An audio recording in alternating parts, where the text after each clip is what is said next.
un grand nombre de femmes de pouvoir travailler ensemble dans une direction commune, qui est le partage, l'entraide, mais aussi la prise de mandat dans les institutions patronales. Et quel est le principal? Bienvenue dans Succès Made in Femmes, le podcast où vous découvrirez des femmes talentueuses, leurs techniques et leurs stratégies de succès. Si vous êtes prête à apprendre leurs secrets vers le succès, prenez un stylo, votre bloc-notes, mettez-vous à l'aise et écoutez Succès Made in Femmes. Je suis Claudia Ravo, nous pouvons commencer. Aujourd'hui, l'invitée de Succès Made in Femmes est Nina Grubeau, serial entrepreneur et l'actuelle présidente de FCE, l'Association des femmes chefs d'entreprise, délégation Martinique. Dans l'épisode d'aujourd'hui, écoutez comment la famille de Nina a été une vraie source d'inspiration pour sa vie de chef d'entreprise et l'a guidée vers son expertise en QSE, qualité, santé et sécurité au travail, environnement. Découvrez également comment l'association FCE qu'elle préside renforce l'entraide féminine et la confiance en soi des femmes chefs d'entreprise grâce à des positionnements au sein d'institutions clés.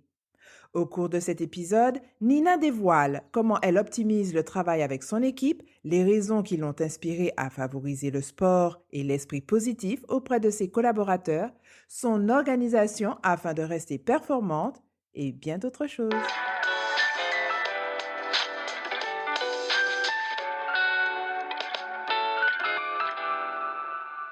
Bonjour Nina et bienvenue sur Succès Made in Femmes.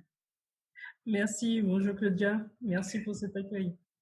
Alors, tu es l'actuelle présidente de FCE France, à savoir l'Organisation des femmes chefs d'entreprise, une organisation interprofessionnelle, apolitique et non gouvernementale.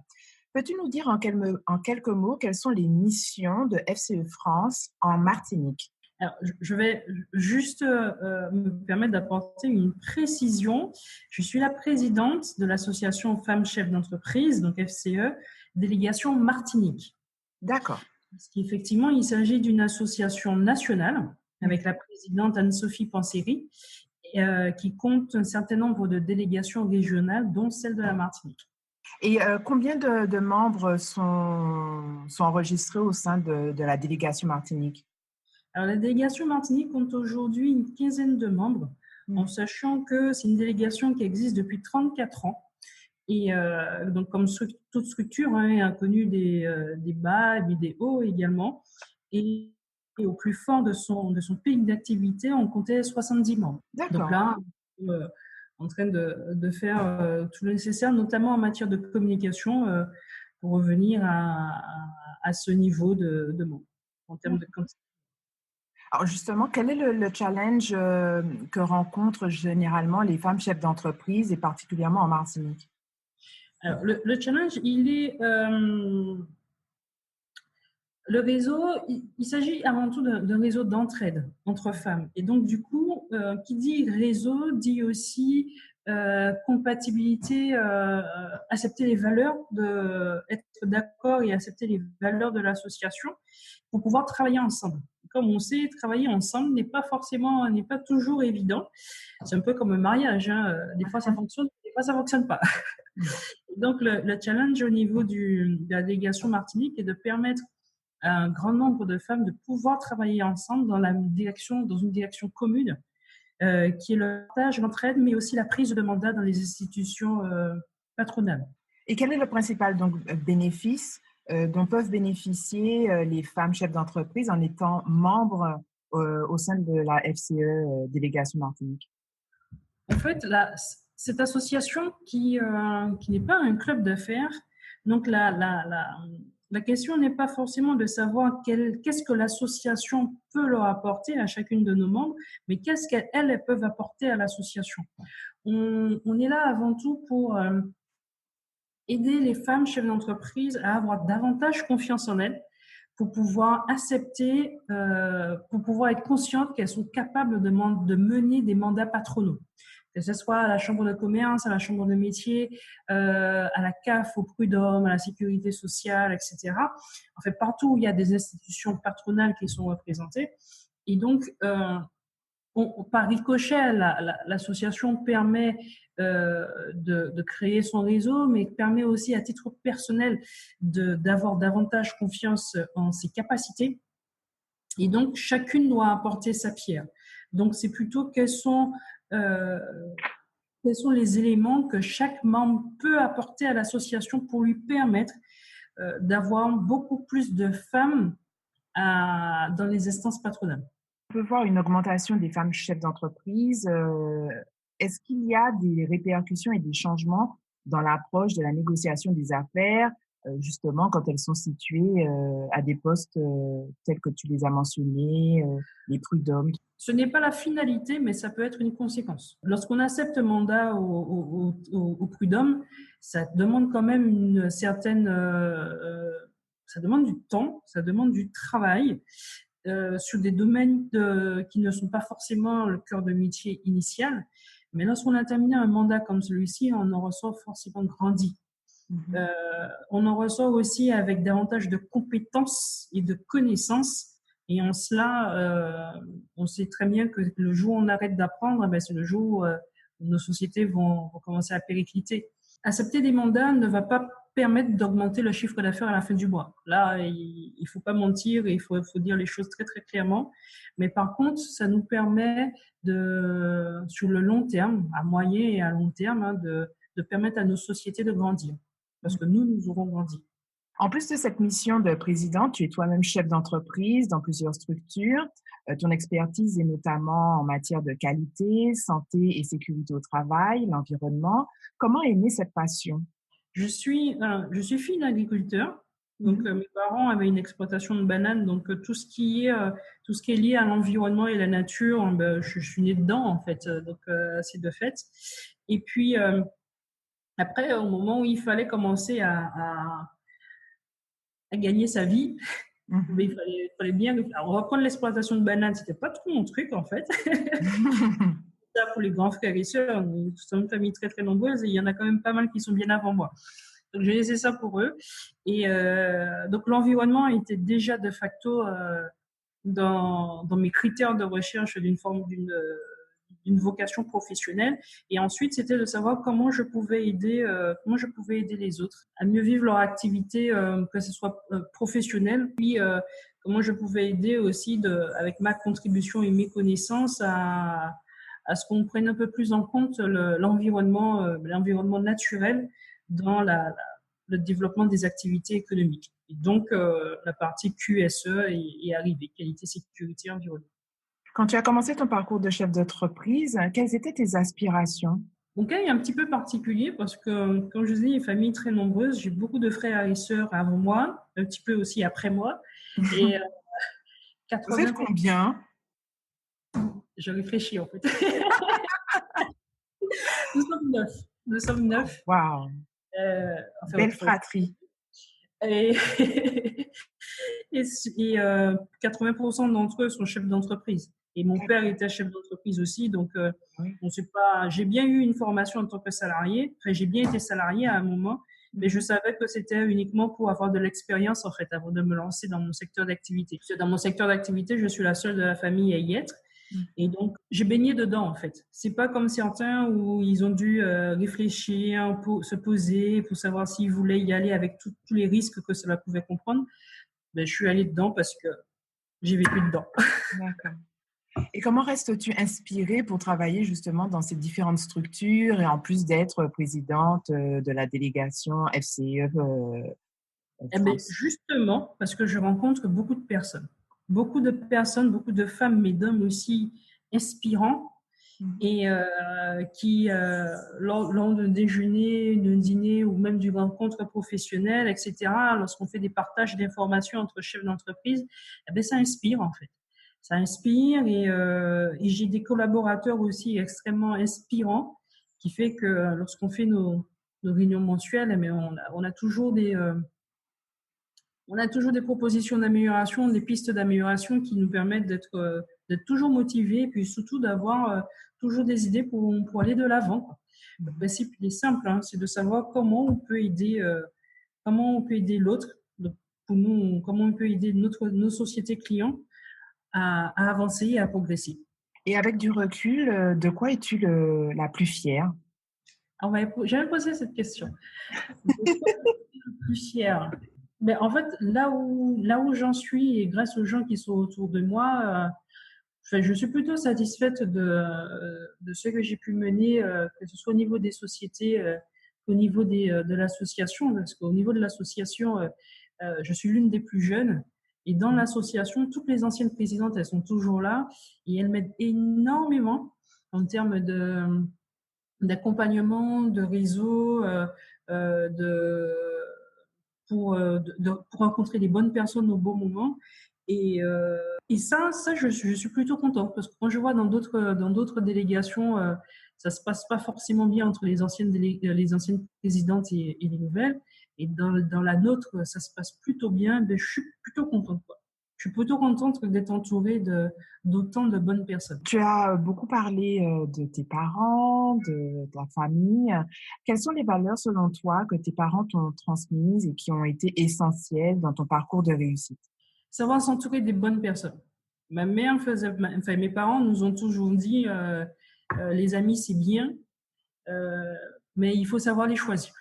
Ça sert à rien d'en avoir énormément. Très peu peut être très très largement suffisantes dès lors que ce sont des personnes de bonne qualité. Donc ils nous ont toujours appris à choisir nos amis, en fait, nos relations, les gens qui nous entourent. Et quand quelqu'un autour de nous nous tire vers le bas, ben d'arrêter. D'arrêter. On peut pas aider tout le monde, mais par contre, on peut commencer par s'aider soi-même et ça passe par le choix des personnes qui sont autour de nous. Est-ce que ce sont des valeurs que tu transmets aussi à tes enfants? J'ai qu'une fille, elle a que 5 ans pour l'instant, mais je commence. Alors justement, tu parles un peu de ta vie de famille. Comment arrives-tu à concilier ta vie professionnelle avec les différentes structures où tu es, ta présidence au niveau de la FCE et ta vie personnelle? Au niveau de la présidence, je suis entourée je délègue énormément, que ce soit au niveau de la présidence de l'association qu'au niveau des sociétés. Je suis entourée de personnes de confiance à qui je peux déléguer. Je pense pas non plus à avoir une personnalité qui veut absolument tout contrôler dans les moindres détails, donc ça aide aussi.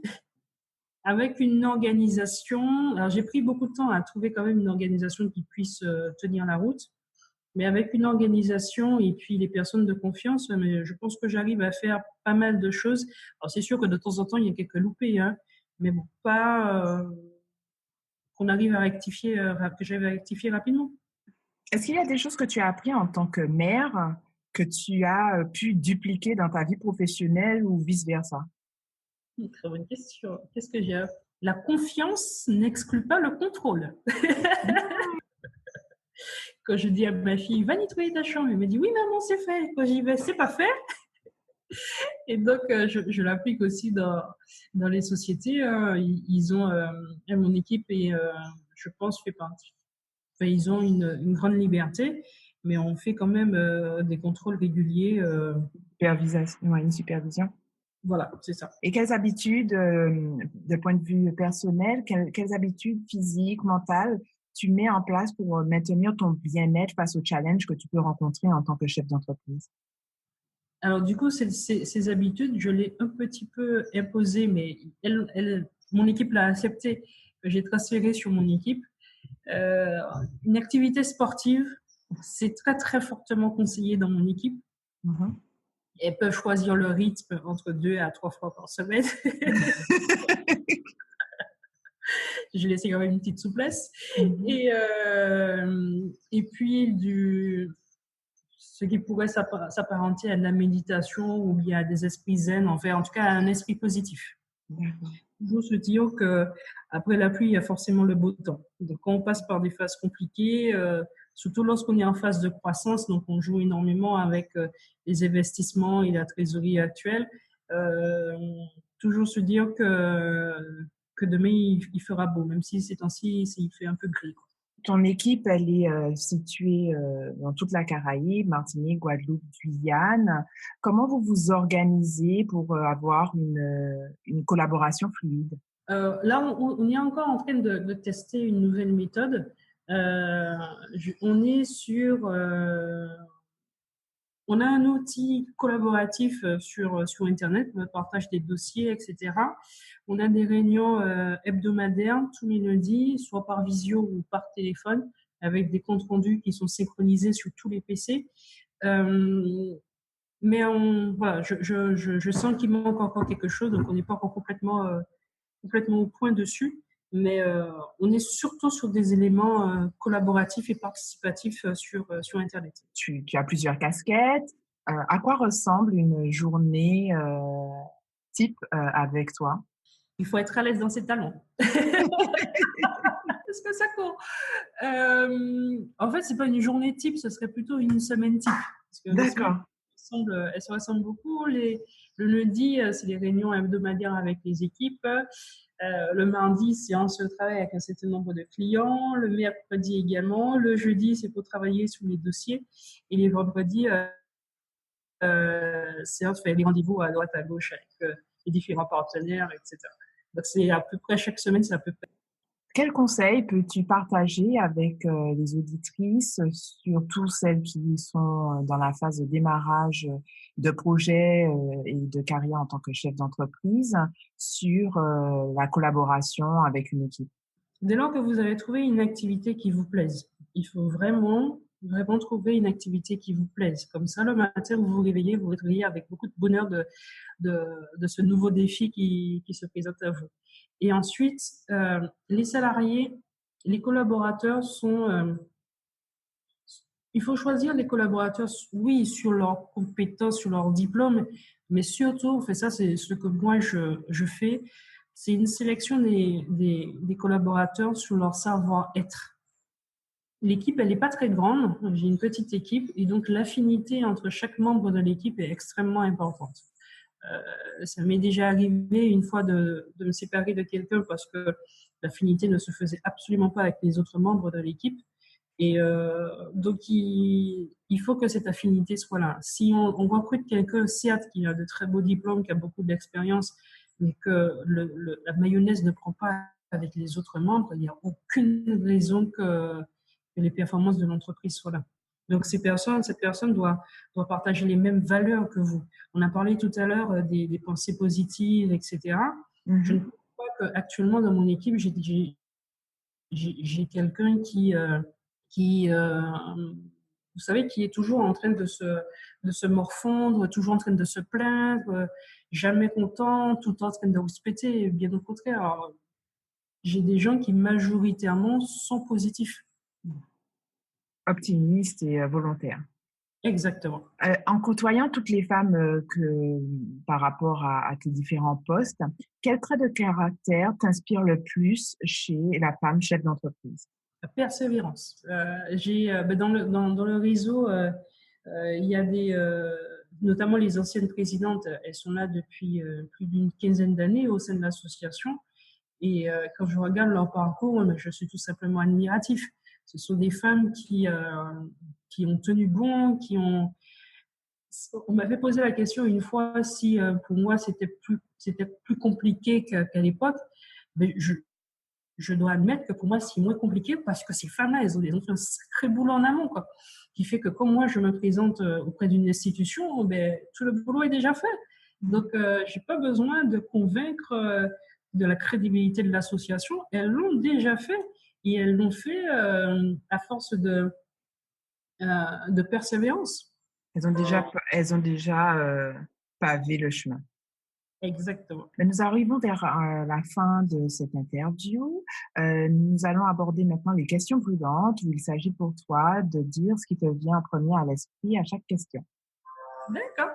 Avec quelle femme échangerais-tu de place une journée et pourquoi? Ce qui me vient à l'esprit, je sais pas pourquoi, Michelle Obama. C'est pas pour son mari, mieux qu'il n'est pas moche, mais ou bien Oprah Winfrey. Je trouve que ce sont des femmes qui elles ont vécu un certain nombre de choses et là maintenant elles inspirent par leur stature, elles inspirent confiance, professionnalisme, dynamisme, élégance, en fait tout ça en même temps en fait, et je trouve ça impressionnant. Si tu devais écrire un livre sur les femmes et le succès, quel en serait le titre? Les femmes entrepreneurs des DOM, le plus grand succès.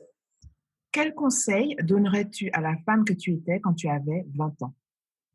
Timo, ne lâche pas. Quelle passion explores-tu en dehors de tes heures de travail qui ne soit pas ton domaine d'expertise? La méditation. Quelle est ta citation ou ton mantra préféré? Je n'échoue pas, j'apprends, de Nelson Mandela. Ben, nous arrivons à la fin de cette interview. Comment les auditrices de Succès Made in Femme peuvent rester en contact avec toi, Nina, et la FCE? Alors, pour le FCE, on peut nous joindre sur notre page Facebook, FCE Martinique, ou bien à l'adresse mail contact@fce-martinique.com. Et quant à moi, je suis joignable sur presque tous les réseaux sociaux, Facebook, LinkedIn et Twitter, mais principalement Facebook et LinkedIn. Ben, nous te remercions beaucoup pour cet échange sur ton parcours et sur la présentation de l'organisation FCE France Délégation Martinique. Merci beaucoup d'avoir passé ce moment avec nous. Merci beaucoup, c'est moi. Merci d'avoir écouté un nouvel épisode de Succès Made in Femme. Si vous souhaitez écouter d'autres épisodes, visitez le site web succèsmadeinfemme.com. Et si vous souhaitez rester connecté à l'actualité de Succès Made in Femme, suivez-nous sur Facebook et Instagram. Rejoignez également la communauté Facebook de Succès Made in Femme pour des stratégies et des astuces exclusives.